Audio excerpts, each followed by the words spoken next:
Dalam nama Bapa dan Putra dan Roh Kudus. Amin.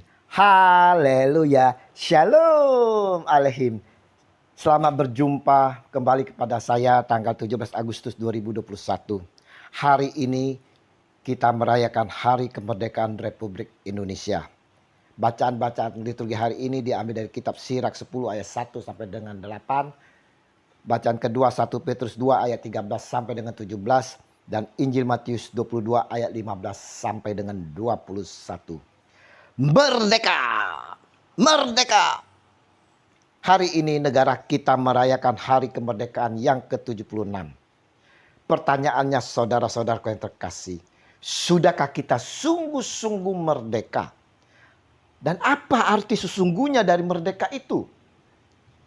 Merdeka berarti bebas dari penjajah. Bebas dari tekanan, dari segala belenggu kekerasan dari pihak mana saja. Dan negara menjamin atas kemerdekaan kita, kebebasan kita saudara. Pemerintah berperan sangat penting menentukan taraf hidup rakyatnya. Sebab pemerintah yang ditunjuk sebagai pejabat mendapat mandat dari rakyat. Tentunya para pejabat pemerintah berusaha memenuhi kepentingan rakyat, termasuk kenyamanan rakyat itu sendiri. Dari kitab Sirak bacaan pertama hari ini dengan jelas menyatakan bahwa pemerintah yang bijak mempertahankan ketertiban pada rakyatnya dan pemerintahan orang arif adalah teratur. Tentunya saudara-saudara, sebagai rakyat hendaknya kita tunduk dan patuh pada pemerintah yang telah membuat peraturan-peraturan untuk tujuan agar rakyatnya sejahtera dan tentram. Misalnya pada saat-saat masa pandemi ini kita diminta adanya peraturan untuk memakai masker, untuk tetap diam di rumah, jaga jarak. Kita harus patuhi saudara. Dan yang lain, misalnya dalam hal perpajakan, sesuai dengan bacaan kedua di dalam Injil hari ini dan Injil hari ini, Yesus menegaskan bahwa kewajiban membayar pajak kepada kaisar atau kepada pemerintah seharusnya sebagai rakyat yang baik dan umat beriman harus kita lakukan. Jangan sampai kita abaikan saudara. Karena ini semua adalah untuk kepentingan kita bersama, rakyat Indonesia.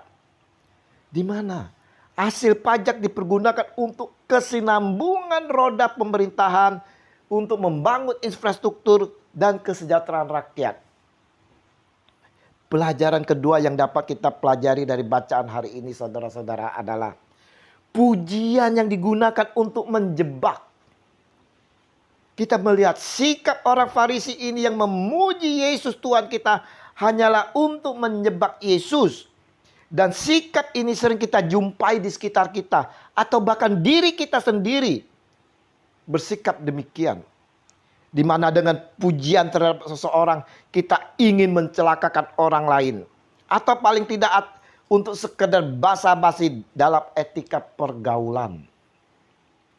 Pelajaran ketiga saudara-saudara yang terkasih sebagai refleksi diri kita yaitu bagaimana kita menanggapi kebebasan atau kemerdekaan itu dari sisi kerohanian.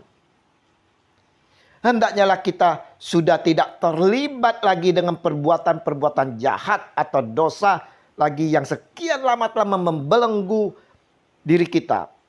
Karena kita saudara-saudara telah menerima pengampunan dari Tuhan. Paulus dalam suratnya menasihati kepada kita. Kamu telah dimerdekakan dari dosa dan menjadi hamba kebenaran. Seharusnya kita memanfaatkan hidup di dalam kemerdekaan ini yang dari semula menjadi budak dosa karena perbuatan kejahatan kita. Kita beralih, kita isi hidup kemerdekaan ini dengan perbuatan-perbuatan baik dan benar. Dan mau menjadi hambanya Tuhan kita Yesus Kristus. Dikatakan oleh Petrus di dalam suratnya dalam bacaan hari ini. Hiduplah sebagai orang merdeka. Dan bukan seperti yang menyalahgunakan kemerdekaan itu untuk menyelubungi kejahatan-kejahatan mereka. Tetapi hiduplah sebagai hamba Allah. Sebab inilah kehendak Allah, yaitu supaya jangan berbuat baik kamu membungkamkan kepicikan orang-orang yang bodoh. Pertanyaannya saudara-saudaraku yang terkasih, apa yang harus kita lakukan dalam perayaan kemerdekaan ini? Tidaklah penting merayakan kemerdekaan dengan meriah saudara-saudara, penuh kegemerlapan, hiasan-hiasan dan berbagai perlombaan. Kalau kita sendiri tidak dapat melepaskan belenggu yang masih ada, yang terikat di dalam diri kita. Tetapi bagaimana kita dapat mengisi kemerdekaan itu untuk diri kita menjadi lebih baik dan lebih benar di dalam Tuhan. Bagaimana kita dapat melawan perbuatan-perbuatan dosa, perbuatan-perbuatan kejahatan, baik di dalam diri kita maupun yang dilakukan oleh saudara sesama kita.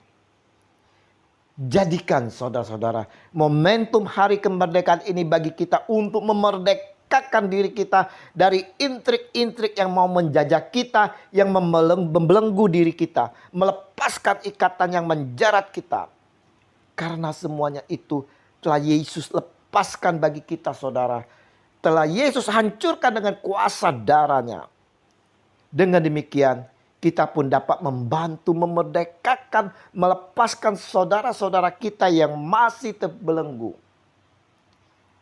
Perenungan hari ini saudara-saudaraku yang terkasih, dalam menyambut hari kemerdekaan ini mengingatkan kepada kita semua agar kita sungguh-sungguh memiliki kemerdekaan rohani. Seperti yang telah ditegas oleh Santo Petrus. Hiduplah sebagai orang merdeka. Dan bukan seperti mereka yang menyalahgunakan kemerdekaan itu untuk menyelubungi kejahatan-kejahatan mereka. Tetapi hiduplah sebagai hamba Allah. Semoga saudara-saudara kemerdekaan rohani menjiwai kita semua. Kemuliaan kepada Bapa dan Putra dan Roh Kudus seperti pada permulaan, sekarang, selalu, dan sepanjang segala abad. Amin. Dalam nama Bapa dan Putra dan Roh Kudus. Amin. Merdeka! Merdeka! Merdeka! Shalom.